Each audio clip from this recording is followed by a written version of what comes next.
Welcome to Hard Talk. I'm Sarah Montague. The police are here to do us more harm than good. That's what my guest today said after Michael Brown, an unarmed black teenager, was shot by a white policeman in Ferguson, Missouri. He's the rapper Tef Poe, whose real name is Kareem Jackson, and is a leading figure in the protests that followed the killing. He's described what the police did as a declaration of war. He said, "My grandparents endured this type of treatment so we wouldn't have to." So if you are young, black and poor in America today, are you at war with the police?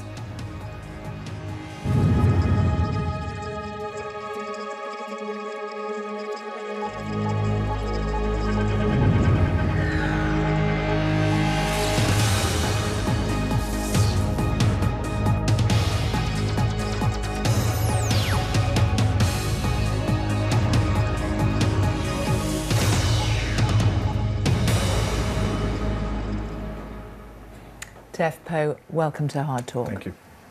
Do you remember the moment when you heard about Michael Brown's death and what had actually happened? I was at home that day. It was a very normal day for me. I was actually on tour at the moment, and we had a layover at home for the weekend, and I was getting ready to go to a party that me and my friends actually promote once a month, a hip-hop party. We were just looking forward to the weekend. I woke up that morning. I uploaded the flyer for the party to invite people on social media to the party. And in the process of doing that, I scroll down on my Instagram and I see a picture of Michael Brown's stepfather. And he was holding a sign that said, "My unarmed child has been murdered by Ferguson police." Initially, I didn't know how to feel about that, but the look in his face and just the pure distraught upon him kind of made me freeze. And unfortunately, in St. Louis, police shootings in the black community are not an uncommon thing. So for quite some time, I sat there, and I didn't really move. I wasn't really galvanized enough to leave the house and run into the streets. It wasn't like I looked at the phone and said, "Oh my God, we have to go." What happened was I sat there, and different people in my social media universe began to talk about this. Almost everyone that in my feed was talking about it simultaneously. And I live with my manager, and I go to him and I say, "You know, the cops just shot this 17-year-old kid in Ferguson. What's going on?" And there was a moment when you decided, what, you've got to go out in the streets? Well, I stayed at home for at least 2 hours after Michael Brown was shot, and his body remained in the street for 4.5 hours. So you have 4.5 hours of people on social media describing that there's a body in the middle of the street after the police have just shot him. So at a certain point, I go, okay, this is crazy. Eventually, a friend of mine named Kayla came to pick us up, and my friend Jay Stretch, we all went to Ferguson. We got to the scene, people were in the streets, but something very irregular that I noticed was that each and every police precinct in the city was in Ferguson. And that's never happened. Something like that typically wouldn't happen unless there was maybe a terrorist threat or a natural disaster. So I noticed that the cops were everywhere from different municipalities, different types of cops. And people were gathering there, including yourself, and doing what? People were very emotional. A lot of people were crying, and people were discussing what had actually happened with each other. The policeman shot him and killed him. A grand jury decided there was not a case, that it was not murder, that there was, it was not manslaughter. You were arrested at the time of the protests, weren't you? Well, I was arrested in October as a part of we organized a weekend of resistance, which was a national march and mobilization, and a weekend where young people came to St. Louis of all ages, demographics, and because this is part of months, because of course the killing was in August, and then months there was various events. But why were you arrested? Well, I was arrested in a Walmart with several other young organizers and activists We did an action of solidarity for John Crawford in Ohio, who was a young man who had a toy gun walking through a Walmart, talking on the phone to his girlfriend. And the police came in and gunned him down because they believed he had a real gun. So what were you doing? We were walking around the Walmart chanting. We had a sign that said, toy guns don't kill people. And Walmart obviously called the police. Yeah. And you expected to be arrested? Yeah, yeah. And it's not the first time you've been arrested. You've been arrested before. Yeah, I was arrested previously for very petty things. In St. Louis, if you're black and you're young, you have a warrant. I used to live in San Diego. I moved back home. I'm walking down the street with a friend of mine. The police stop us in the middle of the street. They get out the car with guns out. They throw us on the car. They run my name, and I have a transit warrant that I had, got when I was 16 for getting on the train and not paying. The problem with this is I have no problem going to jail for, a warrant if it's a legitimate crime that I committed. But they throw you in the same exact cells with the murderers and the rapists and the killers for a petty ticket that you got when you were 16. And it's borne out by the prison population, which is 37% of the prison population is African American, when it's about 13% of the whole population is. So, but this event, the killing of Michael Brown, obviously had a profound effect on you, and you are part of a campaign to change things. But did you think before, what were your feelings about how unfair life was if you were young, black and poor in the States?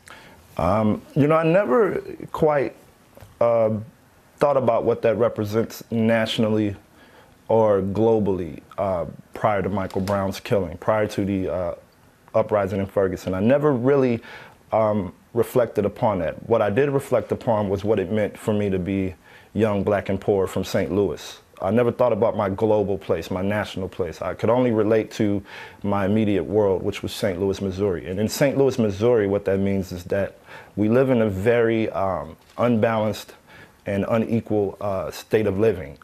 We don't have the same opportunities for inclusion as other people. I like to describe it as we're not being allowed to fully participate in society, and we're not allowed to fully opt into American culture. And that's because you're black? I believe it's not only because we're black, it's because we're black and we're poor. I believe that my city is a very segregated city. Missouri is the last state to free the slaves.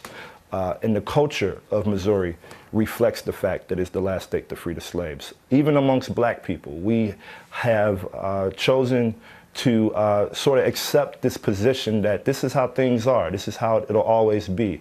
The best we can do is just make it work. You have to play the cards you were dealt. But there are people now listening to you will say, look, you've got equality legislation in the States, you've got a black president, that there are ways to deal with this, and states and people are doing that. Well, the problem with racism in America is that for so long we've tried to handle this with a legislative answer, but we have not handled this with an emotional response. I was on a television show with Claire McCaskill in America, and she suggested that I run for office. And that's the part of the problem. When black people in America have a problem with racism, this is an issue of humanity, not an issue of legislation. It's an issue of compassion, not an issue of voters' rights. I believe that one of the negligent areas of the civil rights movement is that we did not move the moral compass of racism to the right direction. We were more concerned with the moral compass of black people. Martin Luther King, remain nonviolent, stay on the right side of justice, stay on the right side of the law. But we, at that point in time, had to explain our humanity to the oppressor. And we're still trying to explain our humanity to people who don't quite understand racism. But you say what the civil rights movement was, and it was nonviolent, and you've said, I'm not an advocate of nonviolent protest. Yeah. Are you saying now what something different is needed? I will proudly say that I'm not an advocate of nonviolent protest. I'm an advocate of militant, direct action nonviolent protest. That's totally different than nonviolent protest. For so long, we have stood outside the building and said, we're hungry. Can you feed us? We come back the next day. We're hungry. Can we have some of the food? We know all of the food is stockpiled into the building. We come outside, we hold hands, we wrap arms around the building and sing. We sing ourselves to death and we still get no food. So now we present an option that says, you know, we're still going to be nonviolent, but what happens if we come to this building and say, give us some food more aggressively?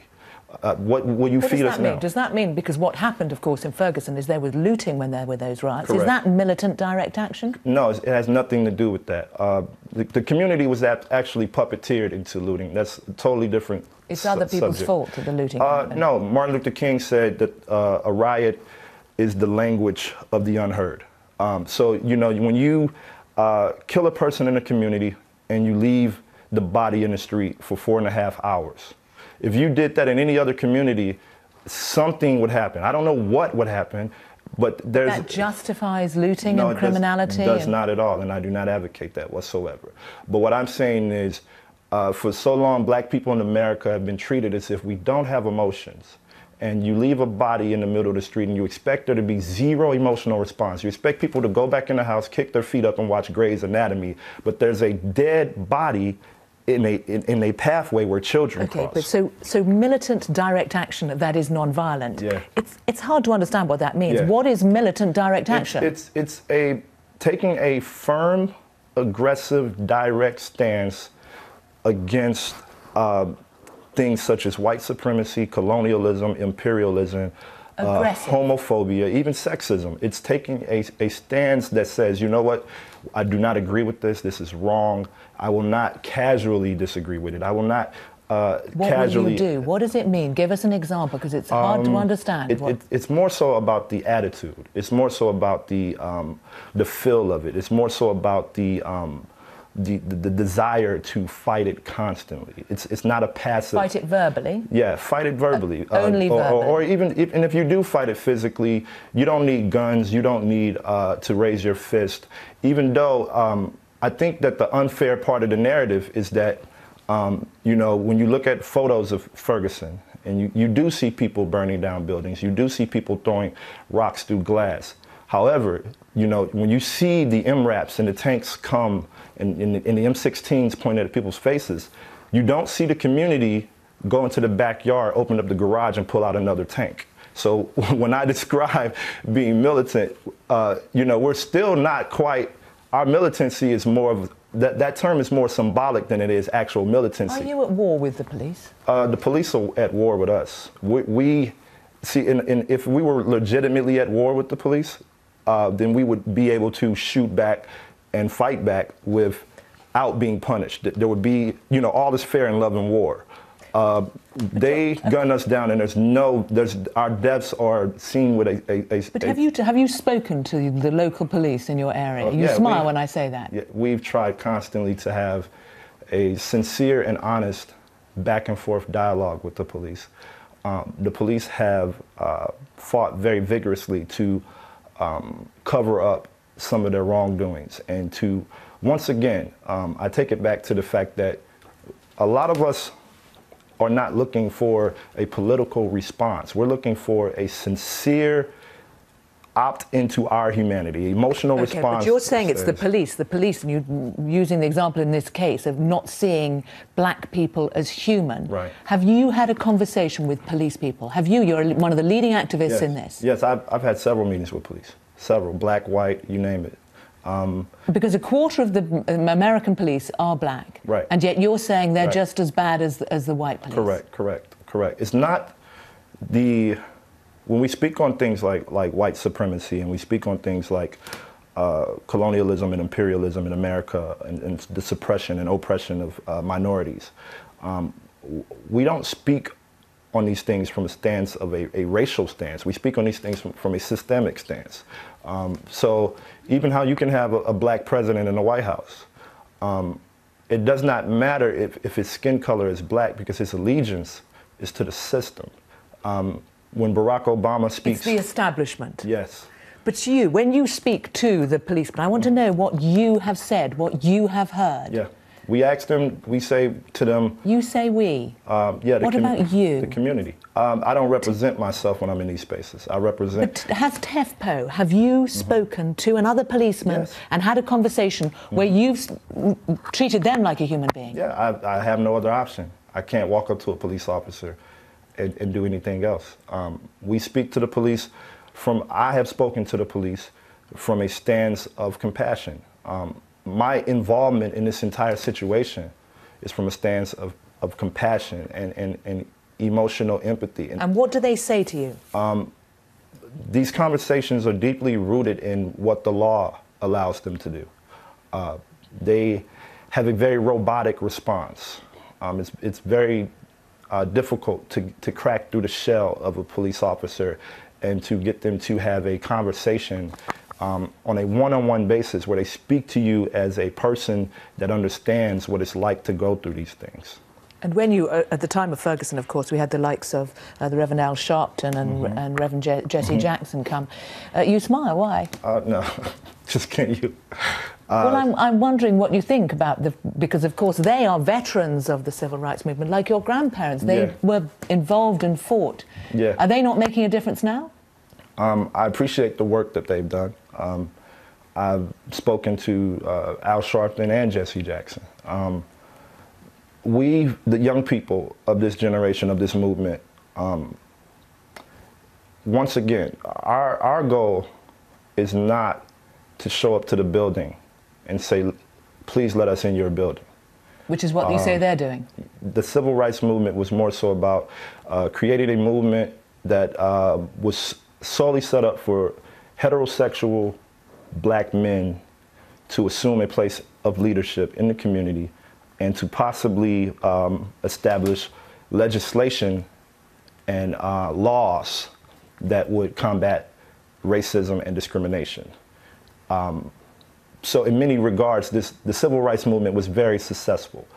But for us, it did not deal with the fact that, okay, once you have a law against prejudice and you have a law against racism, that does not make the person sitting next to you any less racist. Okay, so how do you tackle that? How do you, Tef Poe, change that person, change their emotions as you talk about it? I feel, if you want me to be very honest, it is not my job to humanize myself to you. If you can't look at another human being and see the humanity, if I can't look at you and see this is a woman, this is a human being, she is flesh and bone, she has a heartbeat, she is breathing, she has a spirit, she has a soul, she has a brain, she has a family, she has people that care about her, she loves other people. We go through the same things, self-doubt. We get discouraged, we get happy, we feel joy, we feel anger. You have concerns for your family, you have concerns for your future. You have a place in this world. You deserve to be here. You have a right to be here that I can't take from you. I can't give you that, and I can't snatch it back. I don't have that right. If I can't see that in you, then I feel that your job as a righteous human being, you don't have to make that plain to me because I'm the person that's wrong. I think part of the problem is we take people that are racist, people that are sexist, people that are homophobic, and we try so hard to sway them. Okay, so those whites who you are blaming for this situation, they are at fault. They are at fault, and to listen to you, it's a whole swathe of American society. Mm-hmm. Well, I don't believe that they're at fault because even the whites that are racist in America, they're just tools for a greater agenda. But aren't they the ones who are not seeing you as a human being? They are, but I still have compassion for them. I still love them. I still care about them. I still want the same things for myself that they want. But what are they? What are they, victim of a greater system? Yes, they are. They are victims. We are all tools in a greater agenda. And the way we view ourselves... What agenda? Whose agenda? It's the agenda of... the top 1% of wealth in America, the agenda of people who benefit from, there's a creed of people that benefit from people being racially discriminated against. There's an entire systemic way that the country operates and functions off of the ignorance of racism, the ignorance of segregation but and separation. But you look at that top 1%. Are you including President Obama in that? Are you including the Attorney General Eric Holder in that? I don't know what they make. Are you including the likes of Clarence Thomas on the Supreme Court? I'm including Barney the dinosaur if Barney the dinosaur helps to perpetuate these things. I don't look at Barack Obama and go, Barack, you're evil. I don't look at Eric Holder and go, Eric Holder, you're evil. I don't agree with the things that they've done. I don't agree with their handling of the situation, but at the same time, they are once again, they are entrenched into a system. They're entrenched. Barack Obama is the president. I'll explain it. How do you change that system is what I'm wondering. We change it by building community. We change it by choosing to love ourselves more. We change it by taking back what was stolen from us during slavery, planting history and heritage into the hearts of our children, reacclimating our culture into our own people. Because Oprah Winfrey says, what I'm looking for, and she was saying this about Ferguson, what I'm looking for is some kind of leadership to come out of this to say, this is what we want, this is what has to change, and these are the steps that we need to make these changes, and this is what we're willing to do to get it. And that's one of the criticisms in a way, is what I'm asking you about the steps. What are the steps? That was promotion for a movie. Oprah, we've had demands up since week 2, since Mike Brown was murdered, August 14th. So Oprah Winfrey's only coming along and saying that because she's promoting a movie? That's me being sarcastic, but Oprah Winfrey doesn't know anything about the political landscape of Ferguson, nor the Black Lives Matter movement. People say we're looking for leadership. You can trust me that the United States government knows precisely who the key leadership is in this movement. You can trust that the media that chooses to demonize certain leaders on the ground, in the Ferguson Police Department and the St. Louis Police Department, Chief Dotson and Chief Jackson, you know, they know exactly who the leadership is. Mayor Francis Slay knows who the leadership is. So when she says stuff like that, that's ridiculous, because my friends at home are being targeted, arrested, and thrown in jail blindly for almost nothing. And yet people like her go on TV and say there's no leadership. So what's going to happen? You know what? I don't know. That's like asking me to predict what can happen after a 400. We're in a relationship that's been in effect for 400 years, and it's a bad relationship. It's a horrible relationship. I have no idea what the relationship after this looks like. If you're in a relationship with a person that's abusing you and cheating on you and beating you and starving you, and they treat you horrible, and you're not going to, it's not logical to wait and stay in that relationship until you find a new relationship. The Attorney General, Eric Holder, has said, in things racial, we have always been and continue to be, in too many ways, essentially a nation of cowards. That it's an issue we've never been at ease with, and given our nation's history, it's some ways understandable. And yet, if we're to make progress in this area, we must feel comfortable enough with one another and tolerant enough, you know this quote, obviously, to have frank conversations about the racial matters. Is he right? Well, the problem in America is we've been having the conversation since Frederick Douglass. We've been having the conversation since Harriet Tubman. Martin Luther King had plenty of conversations. Rosa Parks had plenty of conversations. So what? Conversations are not going to do it? It's time for action. It's time, if you really mean that, Eric Holder, then show us something that represents that. In America, a black person is murdered by the police every 28 hours, as I'm sure you've heard the statistic. And I say to the country, if it's illegal, if it's actually concretely illegal for police officers to murder unarmed black people, if this is a fact, then show us statistics that support that, because the statistics do not support it. That's a symbolic quote, and symbolism doesn't bring people back from the dead. You can have all the symbolism in the world that you want. The fact of the matter remains, we're still being gunned down by the police. Tef Poe, thank you very much for coming on Hard Talk.